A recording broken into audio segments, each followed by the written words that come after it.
Bonjour à tous, je voudrais aujourd'hui parler de Daniel Conversano et produire une critique de ses propos, donner mon avis, parce que je comprends certaines de ses inquiétudes, certaines de ses souffrances, je pense. Bon, lui il est originaire de la ville de Grenoble. Grenoble, ça m'a l'air d'être un écosystème particulier, ne serait-ce qu'à cause de sa géographie. Je suis moi-même blanc et j'ai effectivement certaines inquiétudes vis-à-vis de certaines personnes originaires d'Afrique du Nord ou d'Afrique subsaharienne ou d'Arabie. Et effectivement, je trouve qu'il y a des Nord-Africains extrêmement racistes en France, il y a des subsahariens extrêmement racistes en France, et il y a des Arabes extrêmement racistes en France.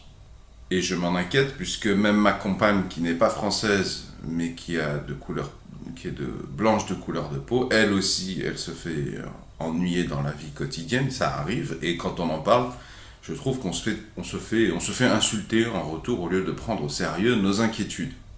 Mais pour autant, je trouve que Daniel Conversano a une analyse absolument pas pertinente. Je trouve que et je vais même défendre que je pense pas que ça soit un vrai patriote Conversano. Je vais expliquer pourquoi. Eh bien, par exemple, Daniel Conversano, pour illustrer la supériorité ou la singularité du bloc occidental, du bloc européen, un des exemples qui sort, c'est la force atomique, la bombe atomique. La bombe atomique, c'est un exemple de la supériorité des humains sur le reste de la planète, ou c'est un exemple de singularité. Alors, je comprends pas parce il nous sort cet exemple, la bombe atomique, la force atomique, avec toutes ses dérivées, et d'un autre côté, encore plus souvent, il nous parle des braves qui font le travail. Chez les nationalistes, de ce que j'ai compris, faire le travail, ça veut dire faire des enfants. C'est complètement incompatible pour moi. Comment tu peux dire que la supériorité, la singularité du bloc européen, c'est la bombe atomique, c'est-à-dire la possibilité de supprimer une quantité illimitée d'âmes humaines, et la plupart du temps, en fait, pousser les gens à faire des enfants juste pour faire des enfants, en fait. Hein. Juste parce que c'est être nationaliste, c'est faire le travail, c'est faire des enfants.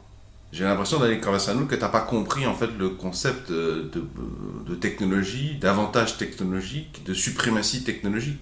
D'ailleurs, l'invasion de la Palestine par des extrémistes juifs pour créer un État qui n'aurait jamais dû être créé, de mon avis, ça montre bien que ça sert à rien de mener une guerre des vagins quand en face de toi, tu as des personnes qui ont la technologie et la force. Et d'ailleurs, c'est une question que je pose à tous les nations. Je vois dans votre. J'entends, on suit ça sur les lives de Teddy Boy RSA. Cette obsession de faire le travail, faire des enfants. Ah, il a fait le travail, il a fait un enfant, deux enfants, trois enfants. Pourquoi vous avez cette obsession pour cette espèce d'intifada. Enfin, moi, je trouve ça me fait penser à l'intifada, cette guerre du pauvre, là, cette guerre du vagin. En plus, faire des enfants juste pour maintenir, juste par préoccupation conservatrice, je trouve ça très mauvais, une très mauvaise idée, parce que faire des enfants, non pas parce que vous le voulez, mais parce qu'il le faut, c'est le meilleur moyen de faire éclater votre famille. Hein, parce qu'un enfant qui capte qu'il est venu au monde, pas parce qu'on l'aimait ou parce qu'on le souhaitait, c'est une bombe à retardement. C'est une bombe à retardement que vous allez vous prendre 18 ans à peu près, 18, 20 ans, 30 ans après la naissance du dit enfant. C'est ce que je défends comme idée. Et d'ailleurs, je vais même aller plus loin, puisque Daniel Conversano a donné l'exemple de la force atomique. Dans la continuité de la technologie, il y a le transhumanisme. En fait, dans l'histoire, euh, la France a joué, dans l'histoire de l'humanité, a joué un rôle considérable dans la progression du transhumanisme. Hein. Je vous rappelle que Alexis Carrel, hein, l'anastomose vasculaire, c'est un Français qui l'a mise au point. Nicolas Appert, c'est un Français également. Hein. La mise en place des banques de sang, des dons du sang, parmi les premières personnes qui ont bénéficié des dons du sang, il y avait des soldats français. Bon, là, j'ai sorti trois exemples de mon chapeau, mais ça mériterait un exemple dédié. La France, de par sa culture, son investissement dans la recherche scientifique, on voit nettement qu'elle contribue dans l'histoire de l'humanité au développement du transhumanisme. Qu'est-ce que c'est que le transhumanisme? C'est la possibilité de rendre chaque humain plus difficile à tuer, beaucoup plus difficile à tuer, et capable de vivre beaucoup plus longtemps, jusqu'à arriver à un stade où on vivra déjà tellement plus longtemps que ça n'aura plus de sens de comparer un individu qui a 200 ans à un individu qui mourait quand il avait 80-90 ans. Tout ça pour dire que si on prend pour exemple la bombe atomique, la force atomique, la technologie, comme moyen de suprématie sur les autres plans, Pourquoi tu nous parles de faire des enfants? Pourquoi cette obsession pour la technique à l'ancienne, la guerre des vagins, la guerre de peuplement? C'est complètement antinomique. Il vaut mieux avoir des individus quasiment indestructibles et immortels que de faire des nouveaux enfants, que tu sais pas pourquoi tu les fais, et pour lesquels il va falloir investir énormément de temps et d'énergie pour les rendre à peu près capables de se curer le nez correctement en 20 ans. Et en réalité, même à 30 ans, il y en a qui ne sont pas encore opérationnels.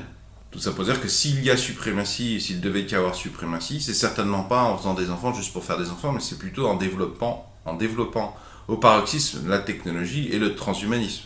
Deuxième raison pour laquelle je trouve que Daniel Conversano n'est pas quelqu'un de fiable dans ses analyses, pas vraiment quelqu'un de sérieux, c'est que par exemple il fait une émission entière consacrée à une photographe dont j'ai oublié le nom, et il essaie un petit peu de la déifier comme un exemple de marivaudage, d'un pan entier de la culture européenne qui serait menacé, qui se perdrait, quelque chose d'extrêmement subtil, la beauté, le corps féminin, tout ça. Et il nous prend ça comme exemple de ce que c'est que l'Europe. Il nous parle de ça comme un exemple de rayonnement de la culture française.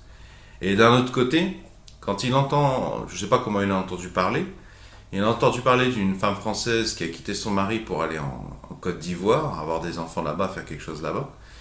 Il l'insulte, enfin il se renseigne absolument pas et il l'insulte. Alors que cette dame, moi je la connais cette dame. Cette dame, qu'est-ce qu'elle fait? Elle est partie en Côte d'Ivoire et elle contribue à l'enseignement du français en Côte d'Ivoire. Et elle trouve un peu d'argent, elle va en Côte d'Ivoire, elle amène cet argent à la fois pour que les écoles puissent acheter des bouquins en Côte d'Ivoire. Elle n'achète pas des bouquins en Europe pour les amener en Côte d'Ivoire, elle achète des bouquins français en Côte d'Ivoire. Donc elle fait fonctionner tout un pan de l'économie et de rayonnement culturel français. Ce sont des livres côte d'ivoiriens en français. Et une autre partie de l'argent, elle s'en sert pour acheter des fournitures scolaires, des moyens d'enseigner. Et une autre partie de l'argent, elle s'en sert pour que les gamins ils aient un repas, pour acheter de la nourriture et des ustensiles de cuisine, de ce que j'ai compris, pour que les mamans du coin, autour de l'école, puissent faire un repas aux gamins à midi pour que ils restent travailler l'après-midi, ils restent à l'école l'après-midi. Parce que sinon, les gamins viennent le matin, et puis comme ils ont faim vers midi, de ce que j'ai compris, ils rentrent à la maison, ils ne viennent pas suivre les cours l'après-midi. Et voilà pourquoi Daniel Conversano est complètement hors des clous et irrationnel dans ses analyses. Qui des deux personnes, là, à ton avis, que j'ai citées, qui des deux femmes contribue le plus au rayonnement de la culture française? Il y en a une qui, gratuitement, prend du temps de sa vie, sans être payée, pour aller apprendre le français en Côte d'Ivoire, faire que le français, en Afrique subsaharienne, dans cette partie de l'Afrique subsaharienne, la Côte d'Ivoire et les pays frontaliers, c'est quand même des pays qui ont un énorme potentiel de développement.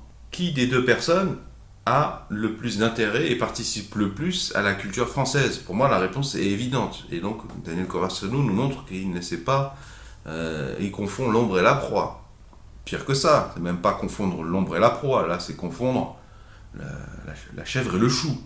Voilà quelques arguments qui permettent, je pense, de prendre un peu de recul sur ce que dit Daniel Conversano et sur les incitations ou des arguments à prendre sur lesquels il faut prendre le temps de s'arrêter avant de passer peut-être de manière précipitée à l'action. Pour les raisons que je viens de développer, je ne trouve pas que Daniel Conversano soit particulièrement patriote, particulièrement nationaliste, particulièrement franco-français, particulièrement français de souche. Et d'ailleurs, j'aimerais bien que les nationalistes me répondent à cette histoire de faire le travail, faire le job. Est-ce que vous avez conscience que faire des enfants juste pour faire des enfants, ça va vous péter la fif, c'est juste des bombes à retardement? Si vous avez apprécié ces arguments, ce sujet, cette parenthèse, pouvez-vous mettre un pouce vers le haut, s'il vous plaît? Pouvez-vous mettre un j'aime? Je vous invite à vous abonner à la présente chaîne YouTube. À cet effet vont s'afficher à l'écran un rond et un rectangle. Le rond, vous cliquez dessus, ça vous abonne gratuitement à la présente chaîne YouTube. Quant au rectangle, si vous cliquez dessus, cela vous emmènera vers une vidéo dans laquelle j'explique et je détaille pourquoi l'âme n'existe pas. Le concept d'âme, quelle que soit la religion, est complètement foireux et faux, et pourquoi on le sait clairement que l'âme n'existe pas.